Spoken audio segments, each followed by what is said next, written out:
Good morning, this is Josiah Pike with Alaska's news source, bringing you some news we just learned a little while ago today. An Alaska Airlines flight from Juneau during its approach into Sitka was struck by lightning Monday morning. Now, there were no injuries during this strike, luckily, and the aircraft was still able to safely land in Sitka. But as a precaution, maintenance technicians will be inspecting the aircraft before it returns to service. That's according to Alaska Airlines spokesperson Tim Thompson. Now, lightning strikes of this sort are not unusual. And as we mentioned, there was no injuries or deaths or anything of that sort, so the story could have turned out more tragic, but luckily did not in any way.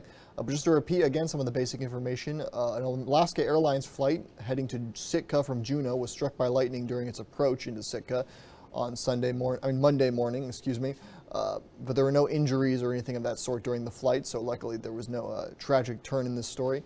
Should any new information come out, we will keep you updated on our website, alaskasnewssource.com, as well as our mobile app and news broadcasts on KTU and KYES. But thank you for tuning in today to learn the latest on this story.